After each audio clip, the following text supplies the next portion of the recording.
Welcome to the weekly review for the Freedom Fantasy League. We're halfway through the regular season, and let's see where everyone stands. All right. Last week was a great week, so let's see how it shook out.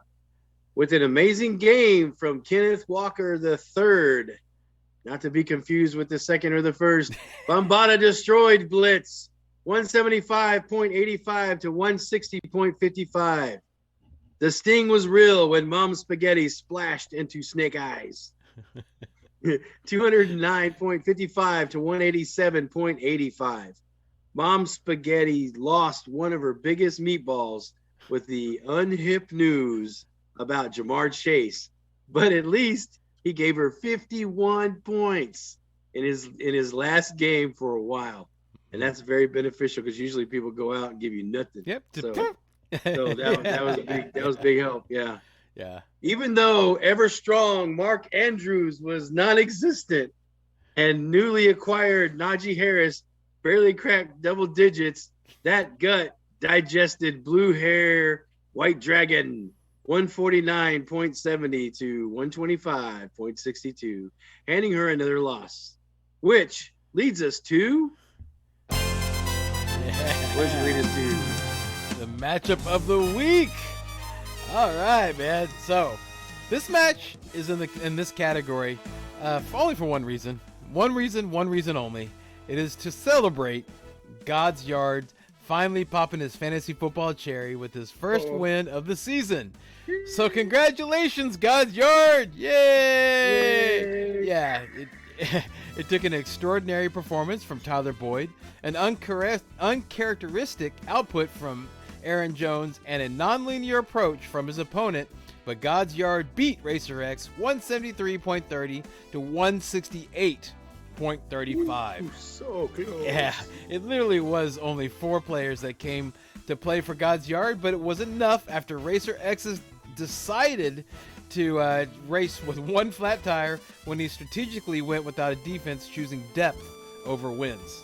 He was favored to win by double digits even without the defense, so this is a lesson to not trust those projections. They are rarely spot on. But this is a time of jubilation. See, God's Yard, we told you that the win was coming, and don't give up because you never know what's going to happen. Now, all you have to do is make some moves, get rid of some things that aren't producing, and replace them with ones that are, and you can still get into the playoffs. And here's a message to all the league, though. Okay? This is a message to the whole league. So listen to me, league. All right? Listen. I'm going to say this twice. Okay? I'm not going to say it once. I'm going to say it twice so everyone will completely understand this fact. Listen. God's Yard will not trade Cooper Kupp. Don't even try because it's not happening. So I repeat, God's Yard will not trade Cooper Kupp. Oh. Yes, as he so eloquently mused this past week to me, and this is it. I will drag Cooper Kupp down to last place with me. He ain't going nowhere. That's verbatim. So everyone just move on. He ain't going nowhere. All right? Racer X got it. Racer X got an extra nail in the tire when fantasy breakout Breece Hall was lost for the season this past week, but he was polite enough to contribute to the cause before bowing out of the 2022 season. That was also Racer X's third loss in a row, making him contemplate the meaning of fantasy football existence. So it's time to sell some parts to upgrade the engine. So there are players on Racer X's roster that are definitely available for trade. God's Yard is looking to keep the hot streak rolling as he sets his sights on spanking his mama, blue hair white dragon, this week. But Thursday's game has already played, and that goose egg from Rashad Bateman is going to sting. Racer X is going to try to turn his luck around when he takes on 5th place Blitz. All right. Okay. Yeah, that took a lot of bravery there, bro. Oh, even though it was nice, you put a little plug in for your team trade there. That was nice. Oh, yeah. I mean, shameless plug for team trades. Well, I got. Well, if you got the medium, all right, might as well go ahead and use it. So yeah, I am bully looking. Pulpit. The bully pulpit. Yes, I am looking to trade some people. So not all. So don't get crazy. Catch that. Okay, don't get crazy. I'm going to be asking a king ransom for Barkley and Henry. So don't come at me with some kind of stupid stuff. I'm looking at you, Bambaataa. Okay, and Connor. Okay, I'm looking at Oh, you yeah, guys. yeah. Yeah, don't play that game. All right, that's yeah, but yeah, I mean, open for business. Got to upgrade the engine. All right, let's get down to. Let's do it, bro. To the blowout of the week. Yes. Yeah. What was that noise? Blowout of the week. Yes. So it finally happened. Dreams do come true. After being on the losing end of a few of these, Form Blazing Sword gets the blowout of the week when he separated Super Mariota Brothers 204.90 to 175.77. Finally broke 200. Yay. This was the lowest blowout of the week so far this season, with only 29.13 points being the margin of victory. That's how close all of the games were this week.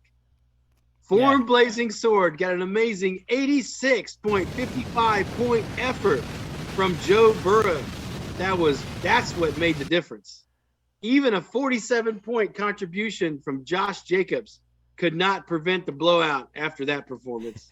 Hey, bro, that's right. Do you hear that? That's a flamethrower. I got to make sure that people know what that is. Oh, that's my flamethrower. Yes, that's your flamethrower. That's you being on fire. Yeah. That's not a building falling down. That's correct. So, the win now gives Form Blazing Sword a 2-game winning streak. Yay! Yeah. Alternately, gives Super Mariota Brothers a 2-game losing streak. Yeah. Form Blazing Sword is in fuego. Fire. I do. Fuego. Oh, Yeah, I didn't hear. yeah, Okay. yeah. In fuego. All right. And we'll look to keep it going as he applies heat to that gut this week. Super Mariota Brothers is looking for the right ship against number 4 ranked. Oh, the rightest ship against number 4 ranked Snake Eyes. So, ought to be a good matchup. Yeah. We'll see how that all shakes out. Yeah. Now I think we're gonna talk about bye weeks in a second, but Snake Eyes, he has Mahomes and Kelsey, so he's vulnerable. Yeah. So they're on bye week this week. Yeah, that's why you're searching right now. Yes. Yeah, I was like, wait a minute. Yeah, what does that mean? Oh yeah, bye weeks. Yeah. Yes. Bye week. Yeah. All right. After 7 weeks of competition, okay, let's see who's in the lead for the quest of the Mortifer and the quest for the Rambo. Yes. All right. Even though he isn't winless anymore, God's Yard is still in the lead for the Mortifer with a record of 1-6. He did make some good moves last week that helped him get the win. So league, this is to the league. He is starting to figure it out. There are always players of the pool and opportunities that open up when injuries happen. See the unlikely Isaiah Likely for that. So just keep digging. Okay, you finally woke up, so don't go back to sleep. Be bold and pay attention, and if you make the right moves, you're going to have quite a tale to tell when the season is finally concluded. All right, so let's move on to the fun part. That was the Mortifer, right? So let's go ahead and let's move on to the Rambo. Oh yeah. This is the one we're all looking for. The one we're all playing for. The big trophy you can see way back in the little corner over there. Yeah, on the commissioner's shelf. There you go. The one since I won it. Yeah. All right. The quest for the Rambo. So for the 3rd week in a row, that gut once again sits on top with a record of 6-1. He made a great pivot to Daniel Jones to fill in for Josh Allen, who was on bye last week, and that was a big part of how he was able to overcome the average performance of his running backs. And it did help that Amon-Ra St. Brown was concussed and Daniel Bellinger got poked in the eye for his opponent. Last week, we marveled at the strong 3-legged stool of that guts attack and pondered what would happen if one of those legs got dinged.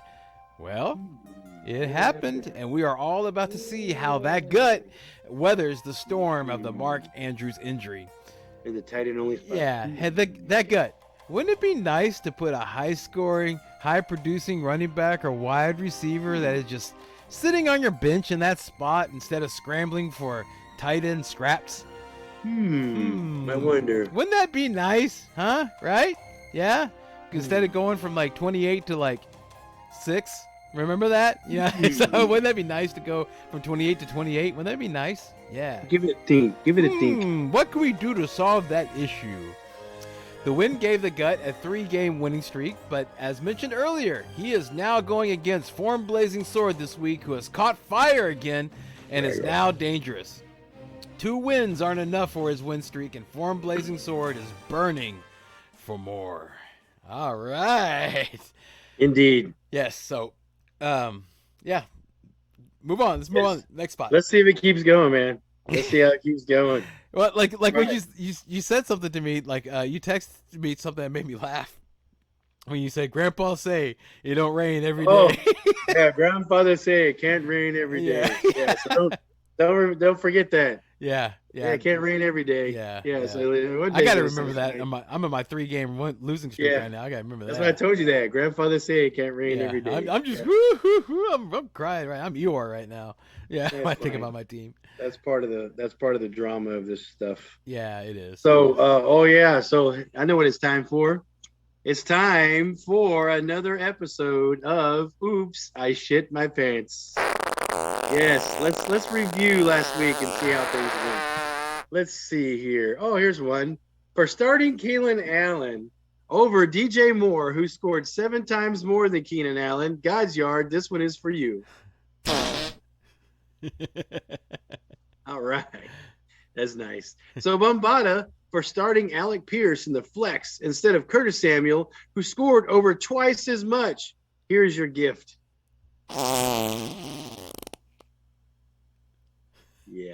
Yeah, that's for you.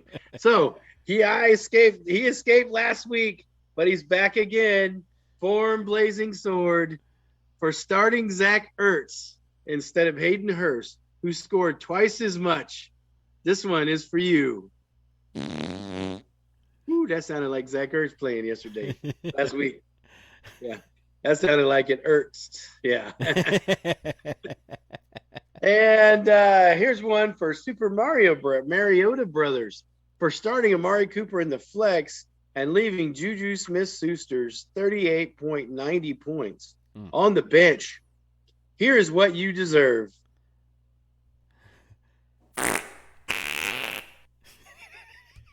Yeah. And I appreciate that. So, Mom Spaghetti, we're not going to leave you out.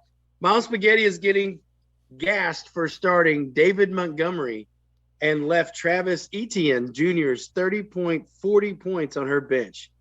This one is for you. Yeah. For starting Clyde Edwards-Helaire over Khalil Herbert. Yay! Happy day. Yeah, I have a hard time with that. His 3.70 points over Clyde Edwards. Oh, no. Okay, so for starting Clyde Edwards-Helaire over Khalil Herbert. Hang on, that don't make sense. Yeah, and his 3.7 points. There he is. Yeah. Leaving, Juju Smith-Schuster's? No. For starting Clyde Edwards-Helaire over Khalil Herbert, who has 3 times. Oh, my gosh.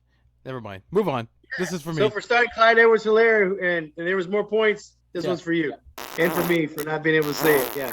And another one for Blue Hair White Dragon for starting Lamar Jackson over Trevor Lawrence, who scored twice as much as Jackson. Oh, yeah, I would never. Yeah, that's bad. Yeah, here you go. Yeah. Lamar Jackson.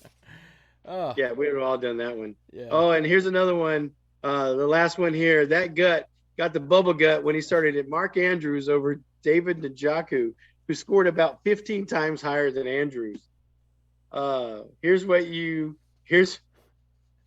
we're all hearing from that gut. Yeah, I'm gonna have to break protocol here real quick, bro. I got to figure out what was trying to be said about that about the Khalil Herbert thing. Yeah, we're so focused on trying to get the pronunciation of Khalil correct.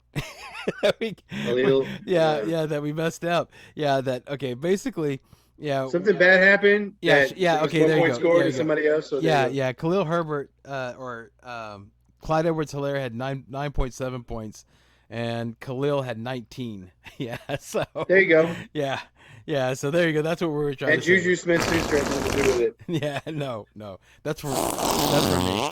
Yeah, that's for And that's for us for messing up the words. Right. So yeah, but yeah, I think we got it. We got it. We got all of them. So Yeah, I think. but now you know. Now you know. Yeah. We're just trying to see who's listening. Well, I mean, we want to get clarity there. Okay. All right. One more thing before we go. The bye weeks are here. Week 8. The following teams are on bye so update your starting rosters accordingly. Kansas City Chiefs and the Los Angeles Chargers. In the list. There you go. Yeah, just two teams. So if you're unlucky, That's it. Yeah, if you're one of the unlucky ones, yeah, there you go. You could be president. Yeah, Yeah. Right. Yeah. There you go. So with that, congratulations to the winners, consolations to the losers, and we'll see you guys and gals next week. Yes, next week. So stay strong, be of good courage, and long live the Republic. Yeah.